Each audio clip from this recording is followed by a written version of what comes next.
Moje ime je Jan, ura je 18, danes v oddaji Infodrom. Imamo novo varuhinjo človekovih pravic, podrobno pod lupo, katere so njene naloge.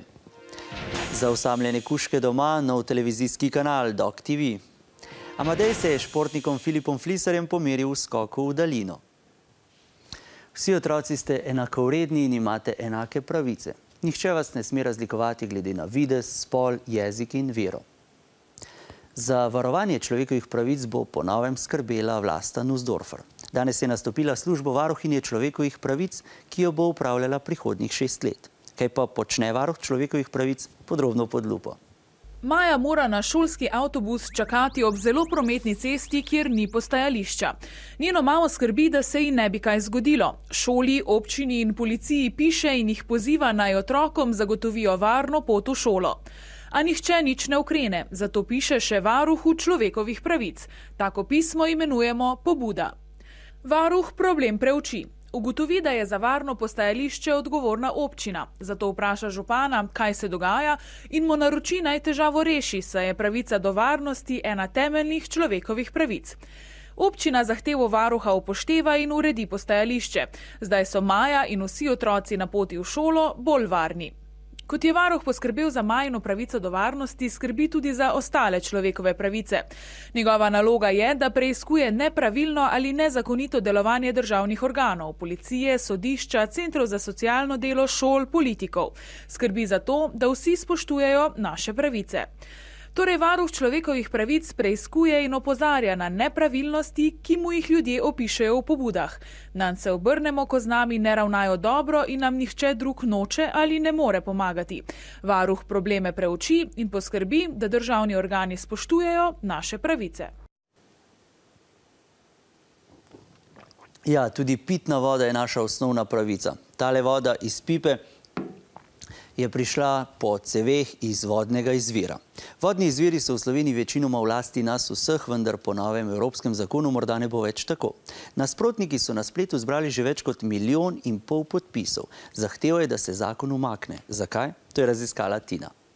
60 do 100 metrov pod mojimi nogami se nahaja vodnjak, eden od 16 vodarni Kleče, ki oskrbuje s pitno vodo kar polovico Ljubljane. Ta voda je lasti vseh nas, državljanov Slovenije.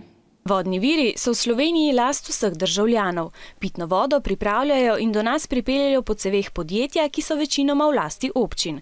Pravimo, da so to javna podjetja. Okoli 30% je delno v zasebni lasti slovenskih podjetij. Evropska unija pa želi sprejeti nov zakon, tako da bi s pitno vodo iz slovenskih vodnih virov lahko upravljalo katerokoli tuje podjetje. Nasprotniki zakona po vsej Evropi pravijo: To je slabo, saj bi do naših vodnih virov tako lahko prišle multinacionalke. Multinacionalke so velika podjetja, ki so prisotna v več različnih državah po svetu in imajo velike dobičke. Nasprotniki pa tudi menijo, da bi multinacionalke skrbele le za svoj dobiček in ne za kakovost vode. Pravijo tudi: Dostop do pitne vode je osnovna človekova pravica, zato ne sme postati tako draga, da si je nekateri ne bodo mogli privoščiti. Drugi, ki zakon podpirajo, pa pravijo: Zasebna podjetja bodo veliko bolje kot javna gospodarila z vodo, zato je to dober predlog. Tudi naša vlada se je s predlogom zakona strinjala in ga je podprla, brez da bi se posvetovala strokovnjaki z tega področja. To je nenavadno, saj bi se o vodnih virih in o tem, kdo jih bo upravljal, morala posvetovati. Še 2 ministra zapustila vlado. Minister za zunanje zadeve Karel Erjavec in minister za zdravje Tomaž Gantar sta odstopila, ker je njuna stranka, Demokratična stranka upokojencev Slovenije, zapustila vlado. Novica z rdečega planeta po pol leta raziskovanja je robot Curiosity ali po naše radovednost na Marsu zavrtal v rdečo skalo in odkril zanimivo siv prah. Iz česa je, še ne vedo, a morda se v njem skriva namig, da je bila na Marsu kdaj voda in s tem možnost za življenje. Prvi televizijski kanal za pse. V Izraelu so ponudili poseben televizijski kanal za pse Dok TV. Ta je namenjen predvsem osamljenim kužkom, ki doma čakajo na svoje lastnike. Kanal predvaja vsebine 24 ur na dan, 7 dni v tednu. Psi so barvno slepi, zato ima televizijska slika močnejše barve, pa tudi zvok je prilagojen pasjim ušesom. Ali program rade gledajo tudi mačke, za zdaj ne moremo potrditi. Konec tedna bo za našega najboljšega smučarja prostega sloga Filipa Flisserja zelo napet, saj bo tekmoval v svetovnem pokalu na Češkem. Pred kratkim je Filipa ujel naš otroški poročevalec Amadej in od njega med drugim izvedel, česa se naš adrenalinski športnik boji. Živjo, sem Amadej in imam zelo rad šport. Zraven spada tudi smučanje in za temi vrati je v studiu naš uspešni smučar Filip Flisser. Upam, da ga bom ujel in mu zastavil par vprašanj.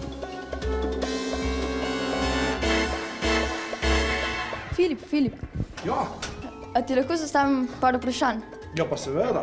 A si že kdaj sprejel kakšno stavo, da če zmagaš na tekmi, da si obliješ brke?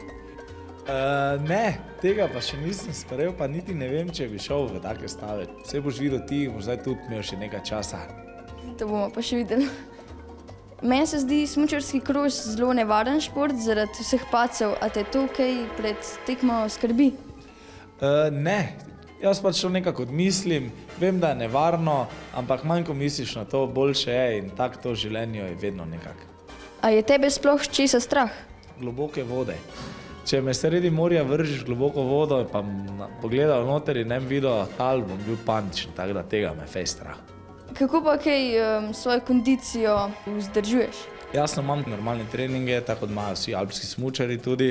Potem pa jaz treniram tudi na malo tak drugačen način, recimo dosti skejtam, se vozim s kolesom, skačem okoli. Skratka, probavam v športu, kar se da uživati. Ja, jaz sem pa atlet in mi tudi gre dober skok v daljino, ampak ne vem, a bi tebe premagal, a grejo probat? Ja, bomo mogla probat, ne? 3, 4, zdaj! Meni se zdi, da te imajo punce ful rade, a imaš kaj še na svet? Najboljši na svet je, če boš bil prijazen, odkrit in če boš bil to, kar si res, te bodo imeli vse rade in te bodo vse spoštovali. Legenda.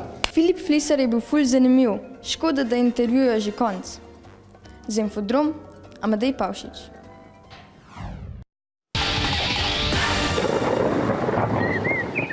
Snega bo še več, danes zvečer bomo dobili novo večjo pošiljko, a sneženje bo že jutri zjutraj ponehalo. Popovreme več kot idealno za norije na snegu, ob tem ne pozabite na topla oblačila, saj se bodo temperature spustile pod 0 stopinj. Jutranje bodo od -4 do 0, v severozahodnih krajih do -8, najvišje dnevne pa od 0 do 2, na Primorskem do 8 stopinj Celzija. Za nekatere od vas so se danes počitnice začele, za druge končale. Za vse pa velja povabilo, obiščite splet, rešite naš infokviz in obiščite naš Facebook. Ne bo konec tedna čim bolj snežen in vse veste, Infodrom drvi naprej.